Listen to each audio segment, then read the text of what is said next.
Pourquoi? Parce que, à supposer que les États-Unis ont nous donné l'exemple.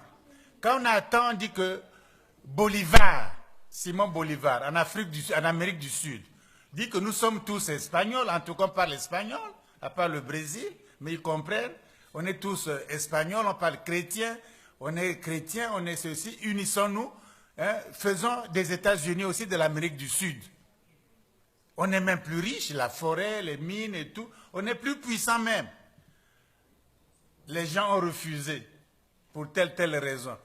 Mais où ils en sont? Ils piétinent comme tout le monde, comme le tiers-monde, avec tant de richesses. Ça n'avance pas non plus. Ils sont dominés.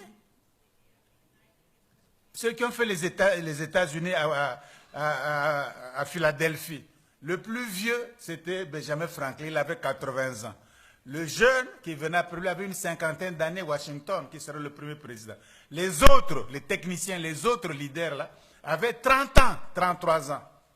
Madison, Hamilton, l'avocat de New York, avait 30 ans. Madison, qui serait le 4e président américain, il avait 33 ans à l'époque. Ce sont des jeunes qui ont fait les États-Unis. Ils ont décidé, faisons les États-Unis d'Amérique, faisons.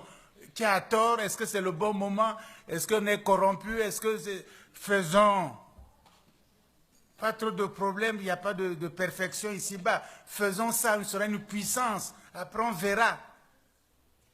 Les autres ont refusé.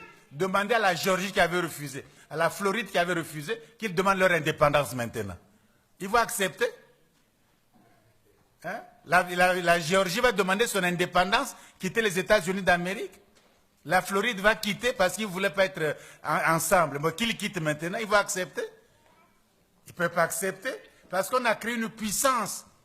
Si vous créez les États-Unis d'Afrique, vous n'allez plus faire un petit barrage ici, un petit truc là. C'est des grands projets de développement. Vous allez faire un grand élevage pour nourrir nous-mêmes notre population. Hein? De Dakar, de la Mauritanie jusqu'à Namibie. Vous faites des compagnies de pêcherie. Nous avons des requins, des baleines, de la sardine, de tous les poissons du monde. Que les pétroliers sont en train de tuer maintenant. L'élevage. Il y a des plaines, on peut fertiliser le Sahara, c'est des grands projets coûteux, mais on fait. Le Sahara, les Canaries deviennent fertiles encore. On crée des grandes universités de technologie, de sciences, etc., de grands espaces. On maîtrise le nucléaire.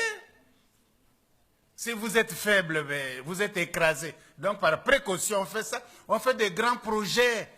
Il y a les élites intellectuelles africaines, il y a des juristes, il y a des médecins, des vétérinaires, des ingénieurs, des gens compétents dans tous les domaines, dans le tourisme, dans le commerce, dans l'esthétique, dans la musique, la chanson. On devient une grande puissance.